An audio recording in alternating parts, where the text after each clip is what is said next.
In 5, 4, 3, 2, and 1. And welcome everyone to this episode of the Real Leaders Podcast. Welcome everyone to this episode of the Real Leaders Podcast. I'm your host, Kevin Edwards. Joining us today is the founder and CEO of Growing Leaders. Please welcome Tim Elmore. Tim, how are you doing today? I'm doing well, Kevin. You doing okay? I'm doing fantastic. I'm doing Excellent. fantastic now that you're here with me, my friend. Tim, I'm going to bring our audience up to speed real quick. We had a conversation a few weeks ago, and one of the things that stuck out to me the most was that you had said, Kevin, I've been doing my new book, and I reached out to a lot of leaders, and it turns out that leadership just continues to get harder. And that hit me like a ton of bricks. So, Tim, I just want you to first explain what you meant by that. Yeah, it's a great question. And some might disagree, but I happened to be in a green room right before a conference. There were 16 leaders, all CEOs in that room. And I thought, I'm going to turn this into an instant focus group right now. So I launched a question toward these leaders. And I just asked, do you think leading today is harder than it was than when you first learned to lead? And I was expecting a mixed response, but every single person to the person said absolutely, 110%. One of them jumped in, 110%. And then I kind of bantered back and I said, now, this is actually kind of odd what we're thinking right now, because wouldn't you think leadership was harder way back in your 20s when you didn't know much about leadership? But everybody stuck to their guns. They said, no, it is harder today. The world's more complex. People expect more. And they kind of had their reasons. But I think more and more, not just COVID-19 related, but more and more, we're just finding it's tough to lead. And that led to what Inc. magazine called the Great Resignation. Just people resigning in droves, 4.5 million people in 3 months across America. Just crazy. So anyway, I think I'm not alone in this, and I'm not a pessimist. Kevin, you know me enough to know I'm an optimist, not a pessimist, but something's in the water right now. Like people are saying it's just hard to lead. Well, what do you think is in the water? Well, here's my thought. Just a cursory look at the landscape.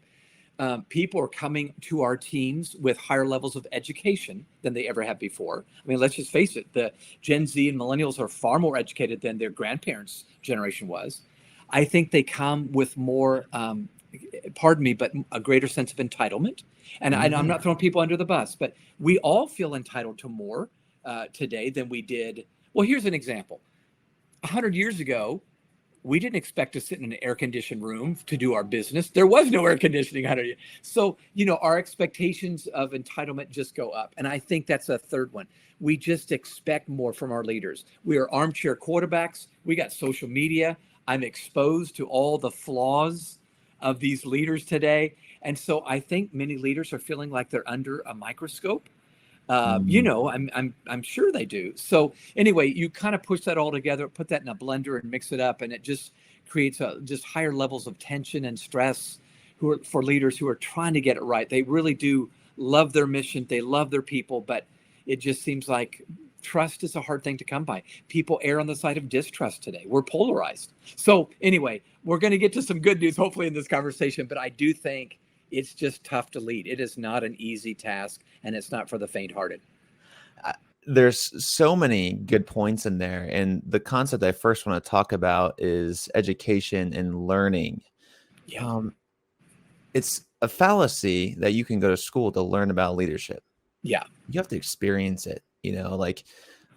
How do you recommend people get into leadership? How do you recommend someone grows as a leader themselves? That's a great question. That's actually what we do at Growing Leaders. So I'll just share personally first. Yeah. I think the smartest decision I made when I was getting my undergrad degree, Kevin, was I actually got a job, an entry-level job in the field that I was going into. So in other words, I said, I don't want to just read textbooks about this. I want to do it. And it turns out once I got done and I had my degree, there were 5 job offers. And by the way, one of them was John Maxwell. So I took it. But the point is, I think it was just like you just said, I got down and dirty. I put my toe in the water and I didn't just read about it. So that would be one. I think secondly, getting mentors right next to you that are people you aspire to be like We're not going to duplicate anybody, but you do what I do. You're a model. I want to be with you. And then thirdly, I would say seize every opportunity. Like, for instance, if leaders say, I want to be a better communicator, do a bunch of free events, just do them and get experience, get your reps in on the stage. I know that's not rocket science, but I think that's the best way to become a better leader is just do as much as you can along the way. And don't be afraid to learn through failure. Really good points. I think we've created this society where a lot of people, like you mentioned before, graduate college, have high expectations and not complain all the time, but understand and observe inefficiencies within the organization, but don't know how to solve them yet. What advice do you give to people that are in an entry level right now to get and grow into a leadership position? Wow, that's a great question. There's 4 fundamentals that I just believe in. Let me share those, and then I'll maybe illustrate a time or two. So I call this the big idea for becoming a leader. So it spells the word idea, IDEA. Okay.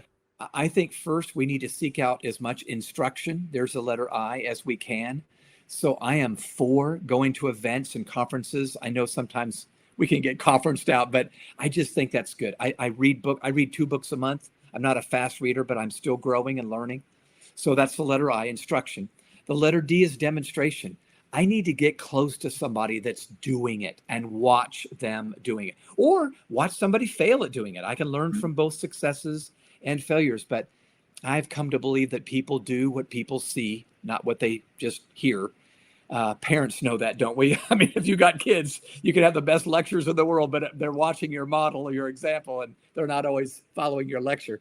So demonstration. The letter E is experience, and that's kind of what you've alluded to. I think we just need to put our toe in the water and try whatever people will let us try. When I was in college, I thought some of the most leadership intensive roles were the resident advisor, who's trying to police the floor in the dorm. And I'm thinking nobody's getting paid to follow you. You're trying to build relationships and get people to go with you as volunteers. That's a leadership intensive moment right there. But getting that experience. So, and then lastly, the letter A in idea is the word assessment. I think this is the hardest one. In fact, all 4 of these words, instruction, demonstration, experience, and assessment, are all necessary, but they get harder as you go along. Instruction is the easiest one. Assessment's the hardest because we don't give and get permission to evaluate each other. It's hard.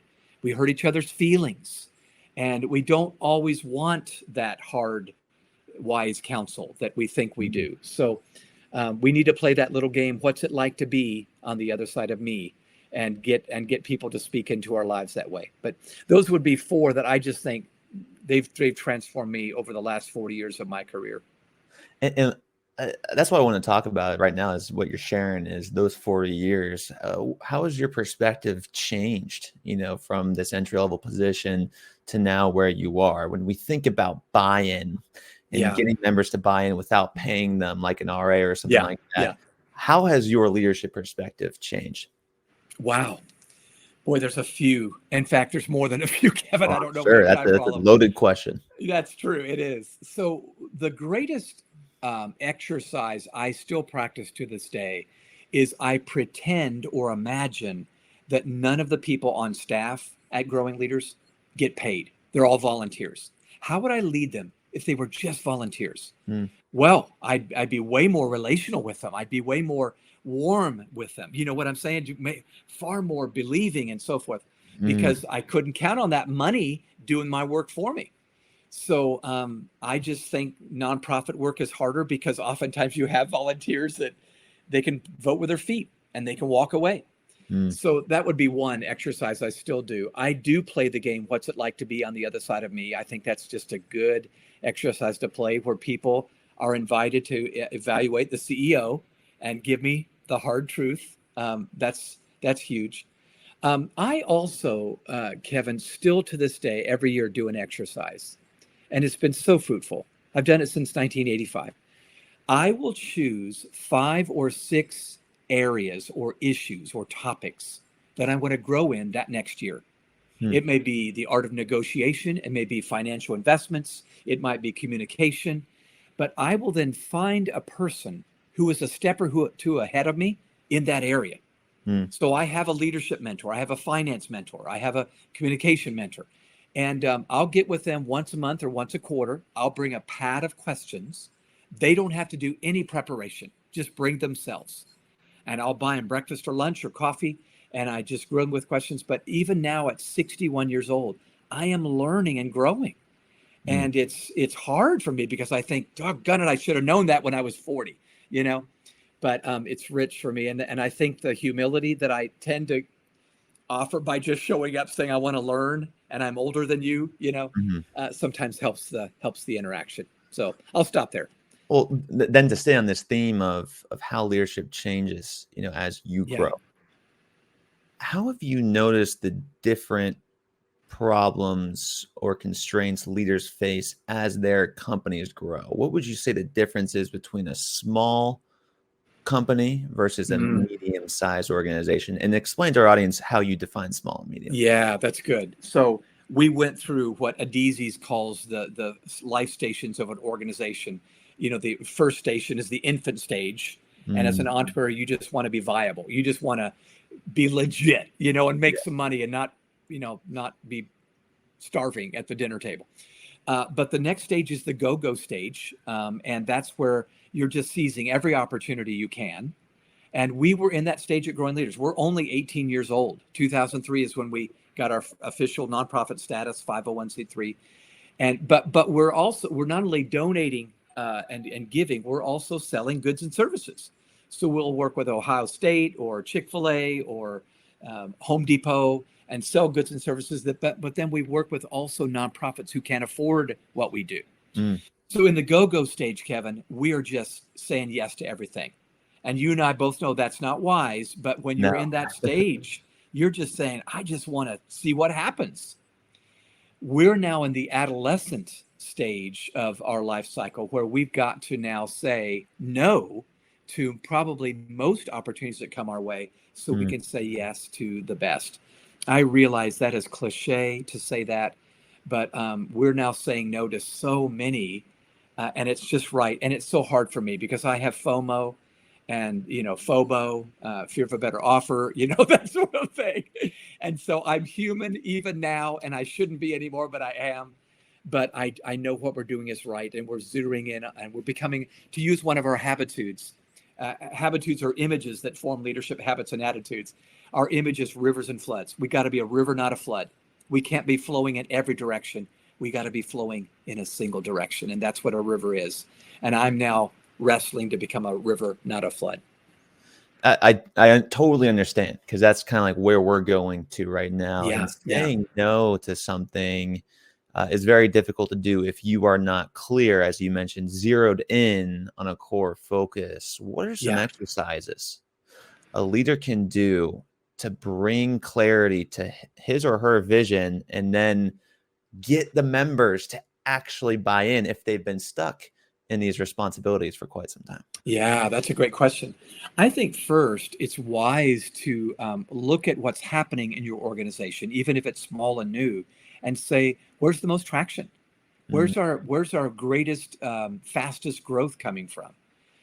We just did an exercise today with our leaders where we kind of answered some of those questions, and that helps you realize where momentum already is.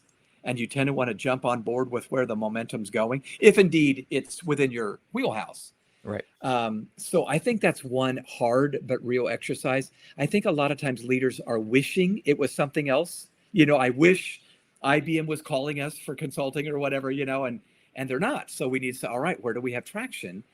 And where are we most, gifted to serve? What area? That's been a great exercise for us. One more thing, though, that might be helpful for your listeners. One exercise we do periodically is we list all the goods and services we offer, all the products, all the resources, all the events we do. And we ask these three questions. What needs a facelift? What needs an overhaul? And what needs a funeral?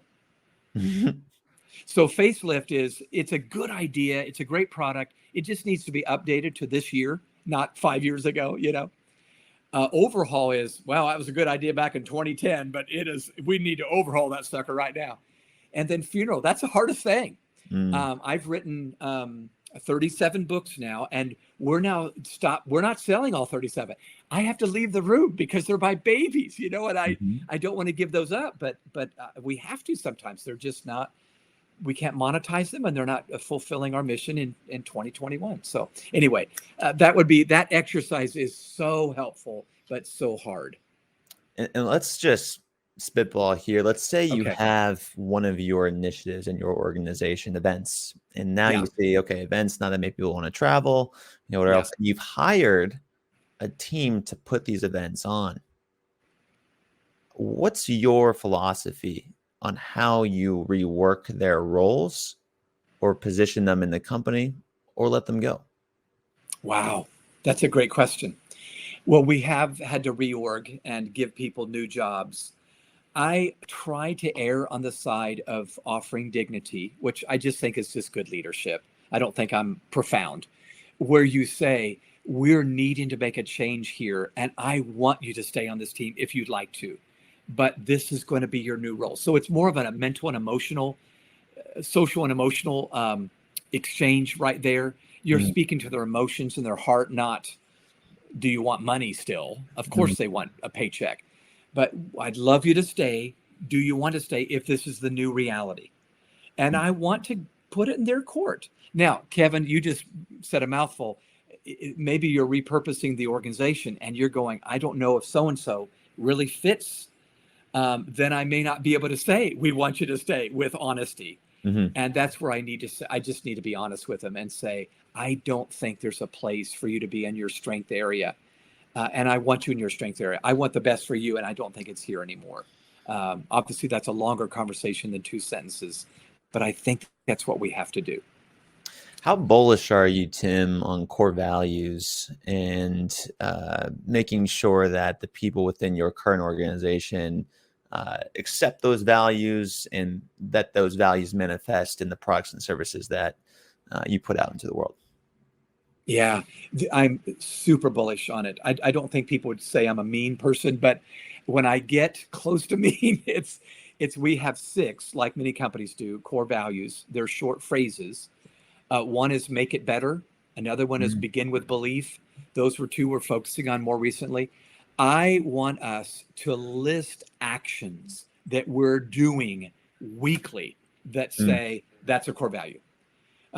You might have heard this. Donald Meyer and Associates, a consulting firm years ago, probably 10 years ago, just did some studies with their clients, and here's what they found. This is so interesting to me. They said there's 2 ways you can change the culture of an organization. One is you get your leaders to strategize, come up with a whole new set of core values, frame them, hang them on the wall, and then, hope to God everybody reads them. They said it's going to take probably 10 to 15 years to actually change the culture that way. But you can change it in 3 years or less if you come up with that new set of core values and you list actionable items with every one of those core values. This is how we're doing this, today, this week, next week, this month. And we have tried to do that with our core values, with our whole team. We've sat down, we said, how are we practicing this? How should we be practicing this now?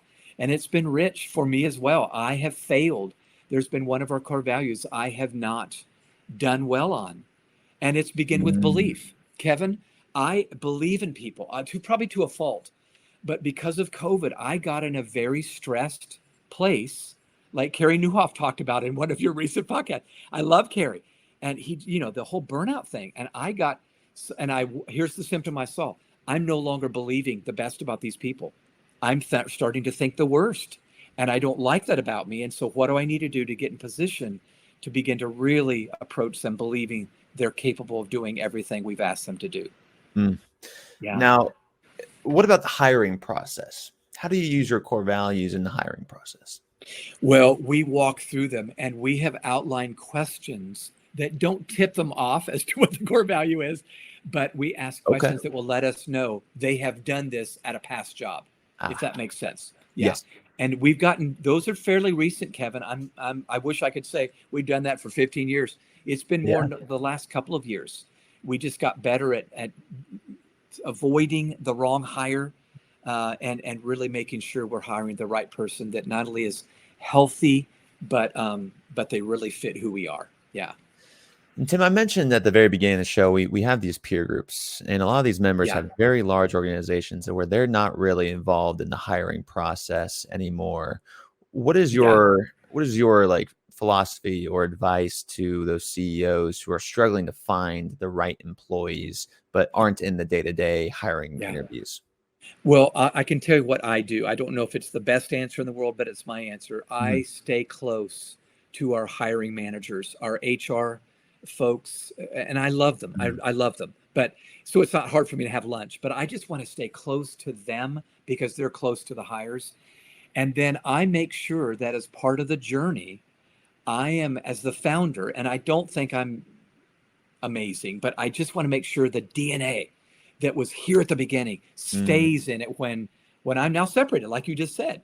So that's important to me. And the only way I know to do it is stay close to the people who are actually doing it relationally. Yeah.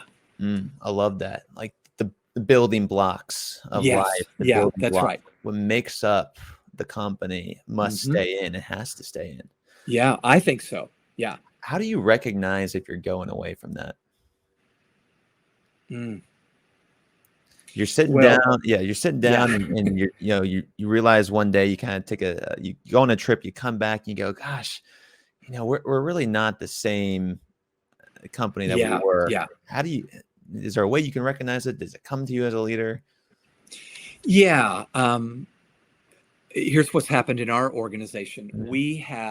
I have noticed when new hires are there, and this is not to say they're not good people, they're not talented people, they're not smart people, but I just notice their DNA or their predisposition is away from who we are. So let me see if I can give you an example. One of our values is really, it's all about going beyond the expectation of each other in the office and our partners or customers. Well, when I start seeing a person on the phone and they're doing the bare minimum, I'm going, that's not who we are. It's not a crime. It's not who we are. So I'll go back and I say, who hired this person? Okay, let's have a little conversation. How did we get there? How did you not find this out when you were talking to them? That sort of thing. So I know that's not hard, but I think maybe some CEOs that might be listening might go, ooh, I've gotten away from that fundamental and I need to get back to that. But that's, and we did find, Kevin, we hired some people that are great people. They were not our people. And we had to make some hard calls lately. And some of those people self-selected when we started saying, this is who we are. And I noticed we're not doing this in your department. Then they self-selected. And that's fine. We can wish them well, hug them on the way out, and hope that they find a right fit. But they weren't for us. Yeah. It makes sense. And a thought I've been kind of sitting on for a while is, early stage entrepreneurs or leaders, like what really separates them from good leaders that grow the company versus ones that are kind of stuck in the day to day. And what did they do that's different? Yeah. To you, Kevin. Yeah. No, I'm sorry. Please. I was wanting to jump in on the answer, but I need to let you finish. Yeah. Well, the idea that's been consuming me lately is this whole idea of paradoxical leadership. Right. I actually believe the great leaders rise above the fray of the ones that just do the fundamentals well, cast vision, delegate well, blah, blah, blah.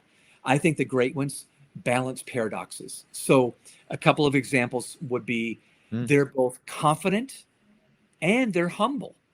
Now, very often you don't see those together. You either say, wow, that guy's confident, maybe overconfident, or they're very humble, but you sometimes wonder, do they even believe we're going to get there? That we're going to reach our goal because they're so humble. I think when leaders do both of these, we have a crazy combination that people are magnetically drawn to. I'll give you a great case study. In the new book, 8 Paradoxes that I just did, Bob Iger is my case study in this chapter. So Bob Iger worked at ABC, got called up to be the CEO of Disney. He says in his autobiography, I'd never run theme parks. I'd never sold plush toys. I'd never done animation before. And suddenly I'm in charge of this enterprise that does all these. So he said, I'm going to paraphrase Bob now. He said, Sure. I had to sit down with people that were smarter than me in those categories and say, I need you to help me. I am not afraid to lead this organization, but I want your input. Together, we can do this. Now, what that communicated to them is, wow, that guy's humble. The CEO just asked for my help, but he also said, we can do this. So Kevin, I don't know if you read Bob's book, but I actually cover this in a chapter in my book. When Bob sat down with Steve Jobs and they were talking about merging Pixar with Disney, Michael Eisner had tried to do that and failed. If I can just be blunt right now, Michael Eisner and Steve Jobs were two very talented people, but two huge egos. Yes. Just huge egos. And so it was always, just knocking each other around. And it was like a contest every time they talked. Well, Bob came in and said, Steve, I don't know what you think about this. This may be a zany idea, but what do you think if we put Pixar and Disney together? I can't help but think we'd be better together. It was almost like a chaplain, just could we do this, And Steve Jobs said, that's not a crazy idea. Next thing they know, they're talking about it and they merge. Right. Well, actually, Disney acquires them. But get this, Disney acquires Pixar, but then promptly puts Pixar in charge of all the animation. Right. So I bought you, but now you're in charge of us. That's confidence and humility to me right there. That's a paradox.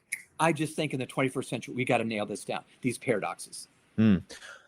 Love the point. Great story. I've never heard that before. It was very insightful. What about when those M&As happen? Have you worked with leaders to help ensure that acquisition goes through and that those building blocks that you talked about still remain in the organization? Yeah, I think that's where you got to know what you really want in the negotiation. So what's the outcome I most want? Not what are all the outcomes. Too often I think we go to the table and we want everything. And you and I both know life rarely is perfect and we don't get everything we want at Christmas, nor in the merger or the acquisition. So I think at this point we need to say, what's the thing I most want? And then I need to ask that other person, what's the thing that you most want? Now we're starting at a place where at least we can say, can we dance here? I think that would be my answer to that question. And we're right in the middle now of talking about a merger. In fact, I'll go ahead and just share it because it's not private anymore. We're now talking about merging with the John Maxwell people. And John, and I worked for John for 20 years. He's this New York Times bestselling author, but John has never been a next generation guy. He, you know what I mean? John's never posed as a youth guy or whatever. Right. Well, we're the next generation people. That's what we do. We've been on Fox and Friends and CNN talking about this subject. So John saw merit in that. Well, I'm honored to do this. But we're coming to the table saying, what do we both really, really want that we could offer each other? And I think things are going really well. It's exciting. Beautiful. I hope the best for you guys. I mean, that's quite the announcement as well here today on the Real Leaders podcast. You mentioned though that what separates the entrepreneurs trying to get and grow to fades is really what gets in the way is the ego. And a good leader really has to dissolve the ego. And sometimes these smaller entrepreneurs and leaders feel like they have to do everything. And the one thing that they can't do is say, I need help. And why do you think that is? Well, I have my opinions. Let me go ahead and just share them since I'm on your interview today. I think a lot of times we come in with a little bit of hubris. We have some ego, and we think others perceive me as an expert. After all, I should be. So experts who ask for help seems odd. It's one of those paradoxes again. So if I can go to another case study, maybe.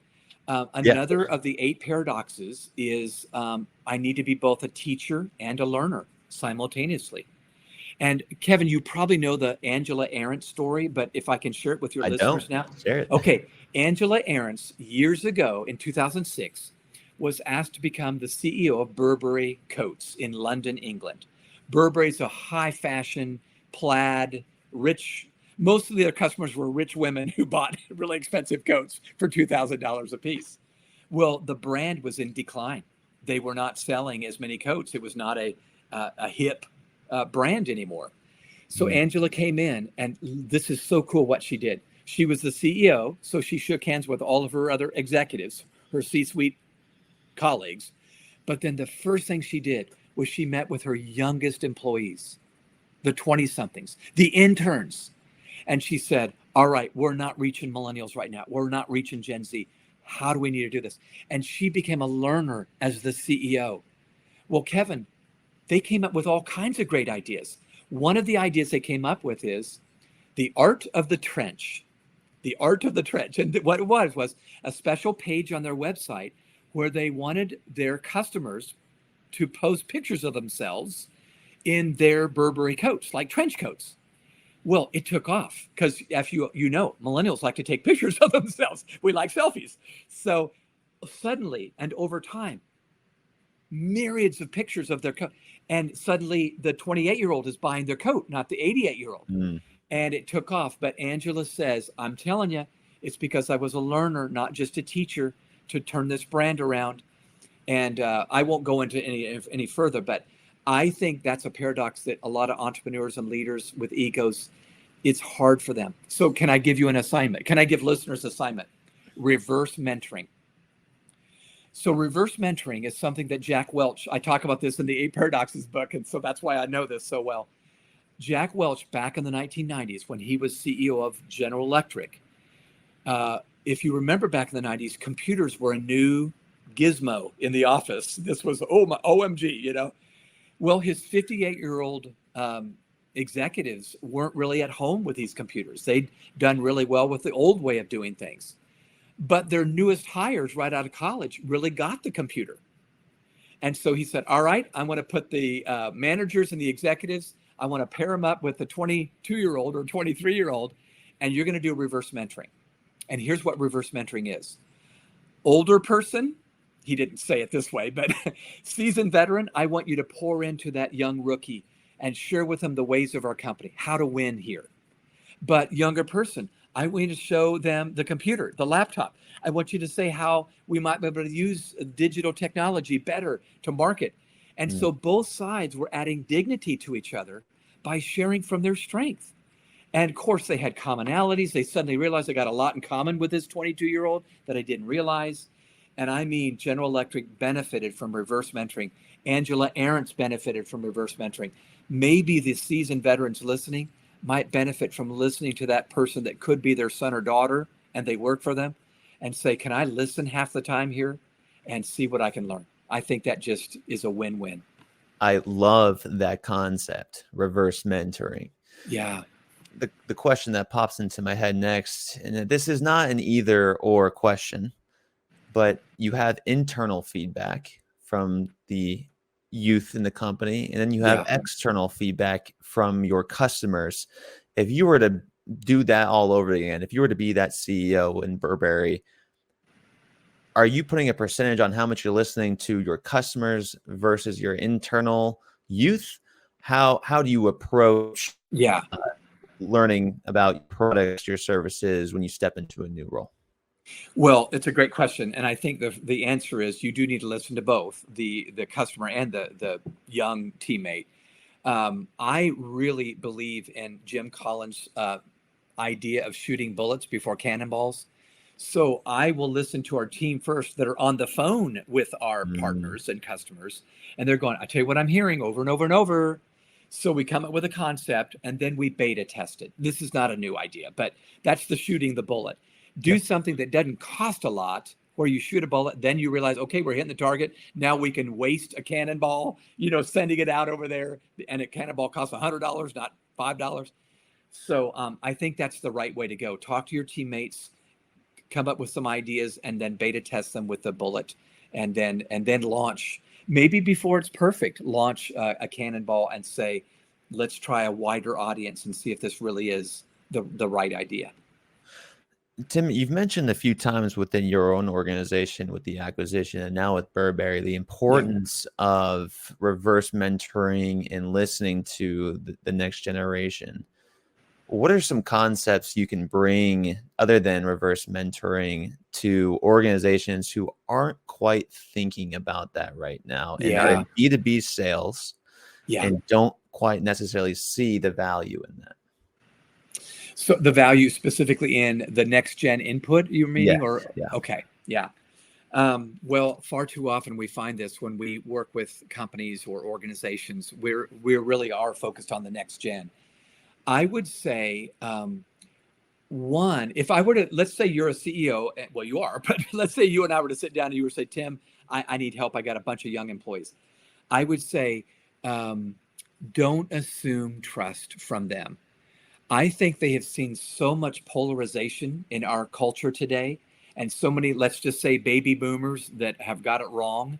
I'm not saying all, I'm a baby boomer, but we just are fighting and fighting and fighting. We can't seem to agree on anything. Mask or no mask, vaccination, no vaccination, come to work, don't come to work. It's almost crazy. And these young people are going, what are you doing?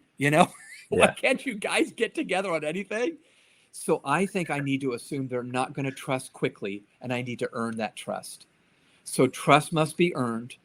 I think ownership must be given early on, where I give maybe a 26-year-old a big, high-stakes task, and I say, I trust you, Shelly or whoever, to do this. Let me know if you need some help, or talk to Sean, your manager. But just know we trust you. I think those are going to win them over, and suddenly now we're going to get them acting like owners, not renters of the vision. Far too often, I think we hire employees and they're renting our vision for a couple of years and then they're out. I want 20-somethings to come in saying, man, I own this because you gave me some high stakes responsibility. So I'll stop there, but that's where I live. This is where I live, is what we need to do with Gen Z and millennials to really have them own the company like we do. Yeah, you truly are living and embodying it in your own organization. I think that is a key difference between a good leader and a manager. A leader empowers authority, and managers empower and enable tasks. That's a key difference there. Yeah, I'm curious from just your own leadership perspective as well, just like what's going on in growing leaders. Where does the name go? You start with growing leaders, but John Maxwell started with John Maxwell. Now, John Maxwell isn't going to live forever. And I look at similar organizations like Dale Carnegie, book, How to Win Friends and Influence People. It's been around forever. And now they're trying to adapt a new next gen model as well. What is your perception in terms of when you're out of the company, how will it sustain itself? Yeah. Well, that's the conversations we're having now, because I just shared my age, 61. I won't be around forever. I want to. In fact, I hope I can work until the day I die. But Wonderful. I know that I am now seen as an older guy, the parent guy, the dad, not the brother. So I am bringing along a team of thought leaders, because that's part of what we do. It's thought leadership for the next generation.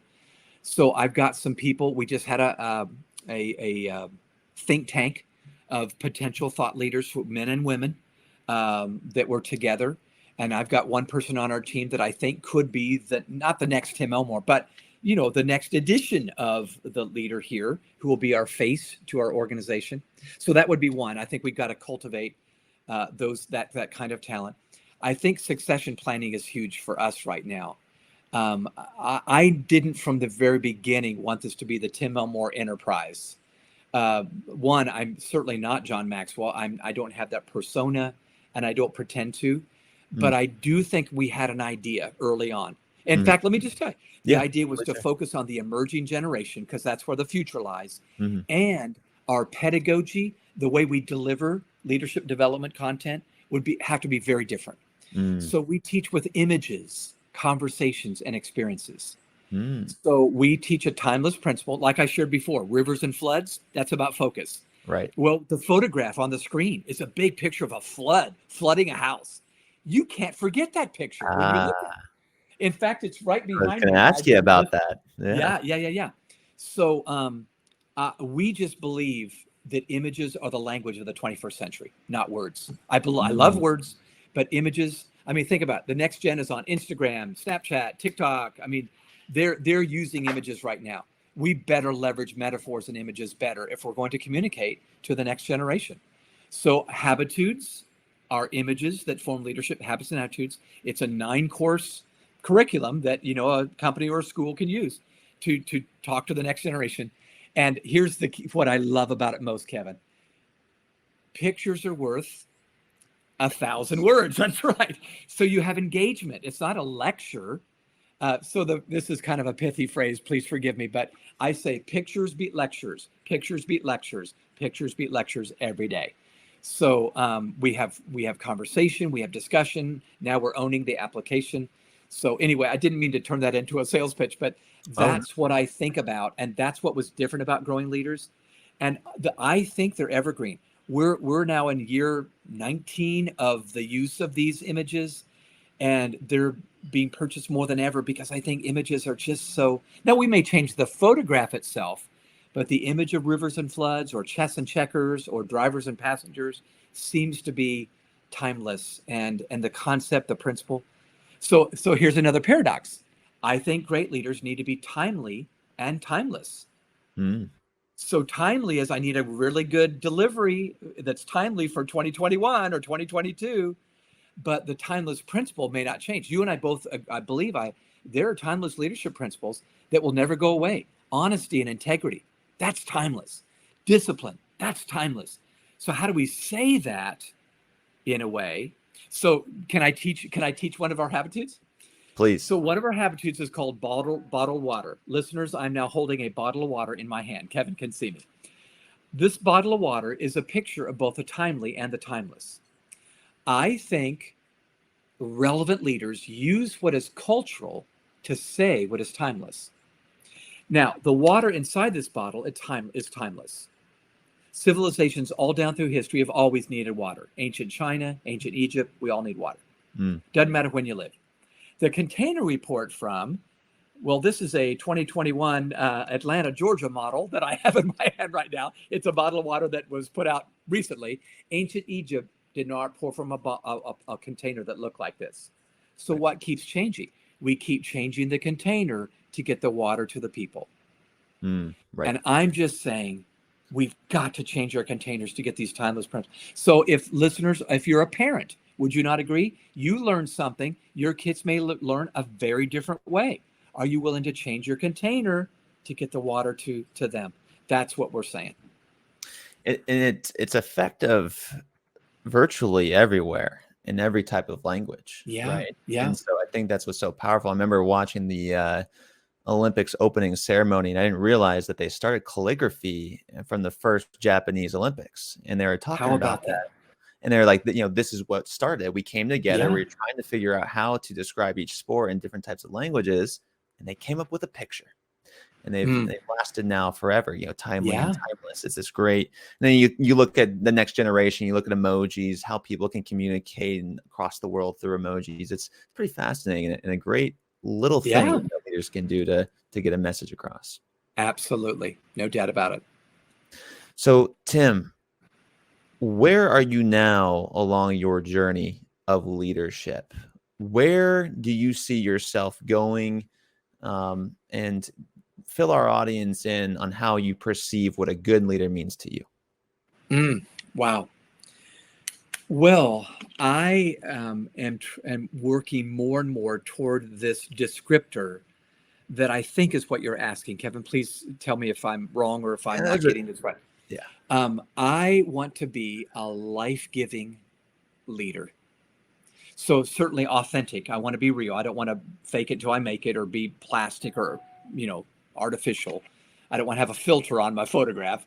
But I want to breathe life on people when I interact with them, when I lead them on a team. So my resolution each year for the last 6 years, it's not really a resolution, it's a standard I set for myself, but it was the equivalent of a New Year's resolution.